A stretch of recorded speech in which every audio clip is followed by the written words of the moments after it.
Make sure you guys share today's video for me on social media if you have not already done so. Twitter, Instagram, Facebook, whichever platform you desire. Help us out. We are trying to grow our channel here at Bengals Breakdown, approaching 17,000 subscribers. I know there's a ton of Bengals fans out there that aren't necessarily tapped into the things that we are doing at Bengals Breakdown.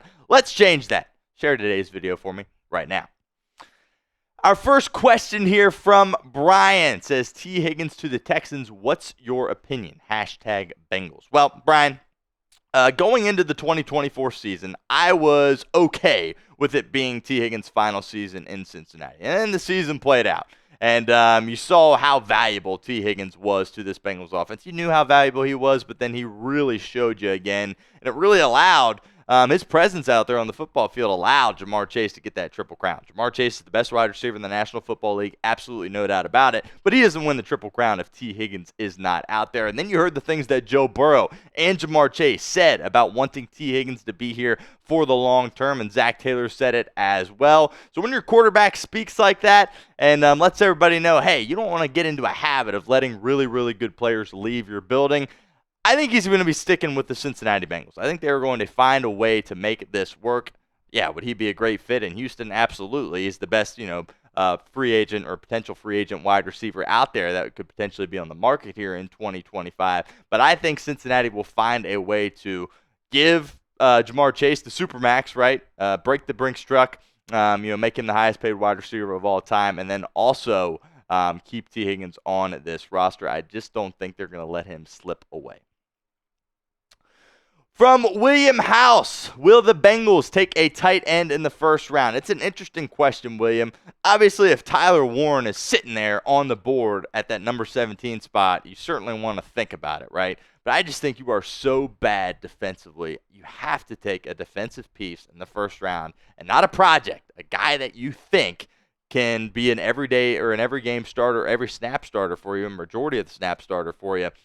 From day one. I think that's what I'm looking for, whether it be a pass rusher, a DB, corner or safety, or a linebacker. I'm looking for someone that can contribute on the defensive side of the ball in week one. I'm hoping Cincinnati can figure out how to keep Mike Gesicki. If you keep Tee Higgins, though, as we just talked about, and you sign Ja'Marr Chase to the deal, it might be really difficult to get Mike Gesicki because his value in his career has never been higher than it is coming off his performance in 2024.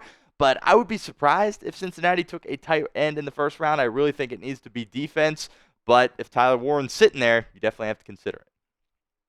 Seth Thomas says, how do you feel about Al Golden? Well, Seth, I'm fired up about Al Golden. Again, nothing official as of filming. Actually, by the time this mailbag comes out, it probably will be official that Al Golden is the defensive coordinator of the Cincinnati Bengals. Our original candidates list, we broke down a bunch of guys that could potentially be the Bengals defensive coordinator. I had two front runners that I wanted. 1A for me was Aubrey Pleasant of the Los Angeles Rams defensive coaching staff, and 1B for me was Al Golden. So it's one of my top two guys that I wanted. He did a tremendous job for Cincinnati at that linebacker position. His collegiate prowess really intrigues me because the Bengals are always going to be young on defense. They're always going to have to draft and develop on that side of the ball. Al Golden has the ability to do that. The linebackers were lights out when he was here in 2020 and 2021, and he's really got to find a way to get the most out of that defense. There's guys that are under rookie contracts that you took early on in the draft that have not done good enough for you, and they need to be developed. I'm excited about the prospect that Al Golden can develop these guys. So what is your confidence level in the Bengals defense in 2025? I understand if it's low, right? Especially coming off last season. And 2023, the year before, was pretty ugly as well. But let me know in the comment section. Scale it for us 1 to 10. It is the pinned comment of today's video. So if that ad comes here on YouTube, that's totally fine. Take advantage of it. Get down in the comments. Let us know what you think. Dan the Brawler says Bengals should grab Matthew Judon. I like Matthew Judon a lot. I still think he has a lot to offer in this league. When he was with New England, I thought he was really incredible. Obviously, in Atlanta, probably not as good, but certainly provides that pass rush element for you. And the Bengals need to land somebody that can rush the passer. And I'm looking for a veteran to do that as well. I think we need to draft the guy that can do that, but I'm looking to bring in a guy in free agency that can do that as well. I think Matthew Judon's got to be at the top of a lot of our lists. We'll see exactly what kind of contract he will get. And if the Bengals can, fork up that kind of cash for that spot, especially with all the other stuff they have to do contract-wise this offseason. But I would love the prospect of Matthew Judon rushing the passer opposite of Trey Hendrickson. Dr. B says, do you think there is a chance we tag and trade Higgins? Yeah, absolutely. I think there is a chance that could happen.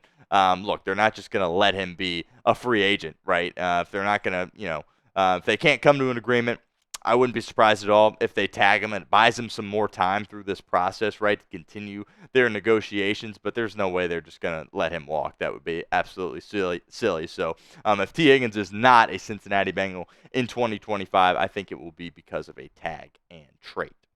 We will continue with our mailbag here in a moment. But first, want to give a shout-out to our friends over at Prize Picks, because today's show is presented by Prize Picks. Prize Picks is the best place to get real money sports action. With over 10 million members and billions of dollars in awarded winnings, Prize Picks has made daily fantasy sports accessible to all. You just pick more or less on at least 2 players for a shot to win up to 1,000 times your cash. Run your game all season long on Prize Picks.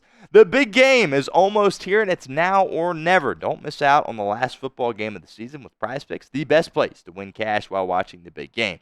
Prize Picks is also giving away a free pick for the big game, where one of the starting quarterbacks will only need to throw 1 yard to win. If you're correct on at least one more stat projection, you can win real cash. Check out the promos tab to tail any of our Super Sweat Millie winners big game lineups. If you tail a lineup that goes 3 for 3, you can win a split of the $1 million in promo funds. We've also got the flex play here at Prize Picks, and this is what we're rolling with here at our Chat Sports offices. Going with the less than on Jalen Hurts rushing yards. I think that makes sense considering he got pretty banged up in that previous contest. Also going with the more than on Jayden Daniels passing yards. Of note, Prize Picks is giving away a freebie.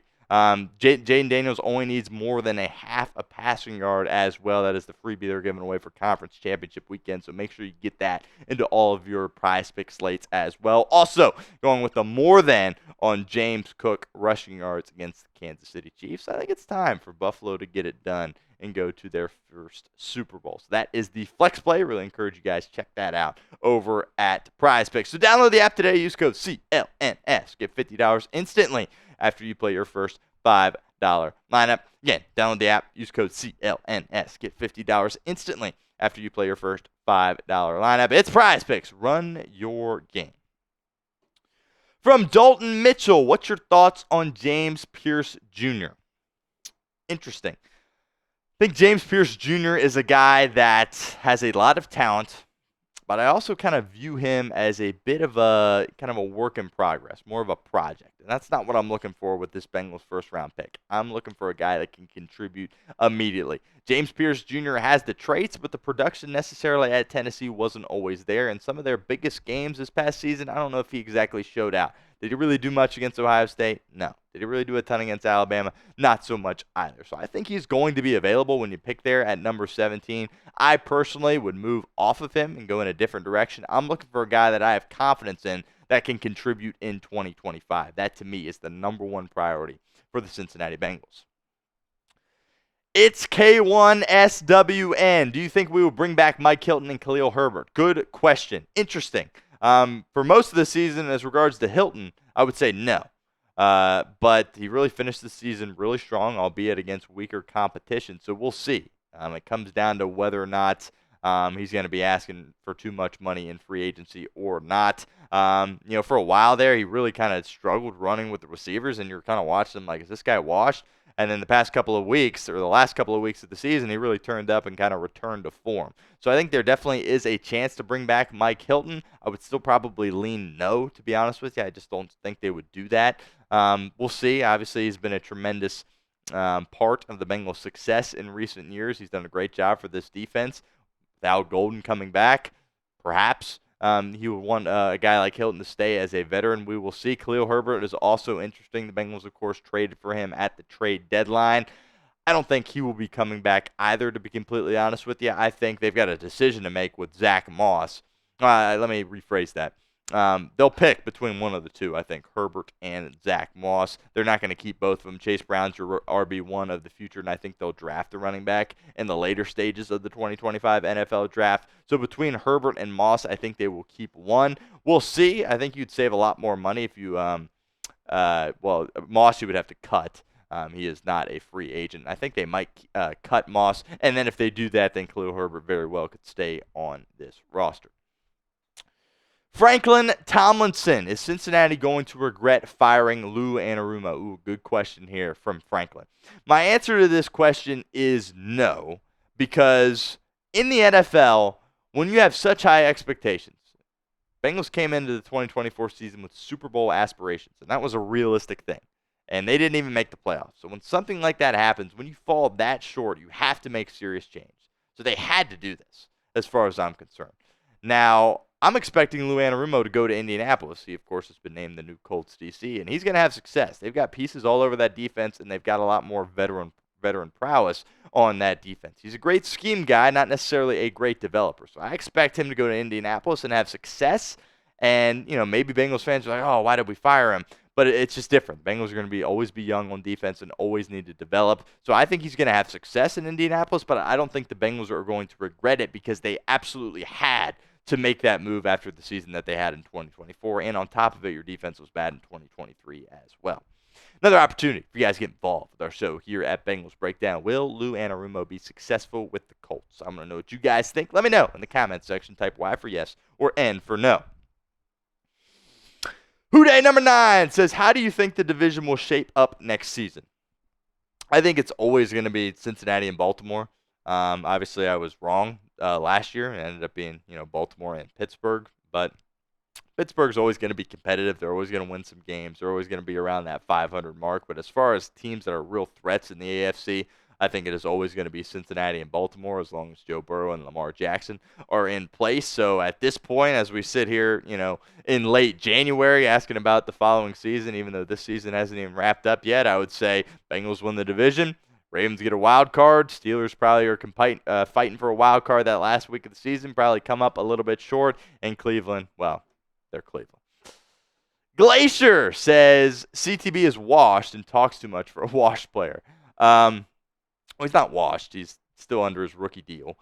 But if you say he's not good, yeah, I could get on board with that perhaps. One thing I like about CTB is he's always ready to hit somebody, which really gets me fired up. I love that about him. He will smack you. But, in coverage, he just has not been good enough. There's been way too many mental lapses defensively as well where he just doesn't understand his assignment. It led to him getting benched on 2 separate occasions in 2024. So we'll see. I don't think the Bengals are going to cut him yet. I think they'll probably have one more year in Cincinnati. But, Bengals totally need to retool at corner. I would like him to be more of a backup role. If he's rolling out there as a starter next year, I'm not too fired up about that. Now, if you are enjoying this mailbag, great. We've got more coming your way. Every single Wednesday we will be live, and then the cut will go out over the weekend, probably on a Saturday or a Sunday. So hit that sub button so you don't miss out. YouTube.com/BengalsTV. CWT says, who is your most underrated Bengals player? Ooh, that is a good question here. For me. Let me take a second here to think about this. I think definitely last year, Mike Gesicki is one of the first guys that comes to mind, right? We'll see if he's able to come back. I know Joe Burrow really wants him to come back, but look, you can't have everything you want, right? You can't pay everybody. So we'll see if Gesicki does indeed come back or not. I was really excited about what Mumajong Maeda was able to do on special teams. I think he is a guy certainly to think about, but I think Tyson Anderson, if I had to pick one guy, would probably be the most underrated guy for me. Tyson Anderson is one of the best special teams players in the National Football League. I love Tyson Anderson. I kept calling it for him to get a chance at safety. They ultimately never ended up doing that. But Tyson Anderson would probably be the number one guy if I had to pick one right now at this moment.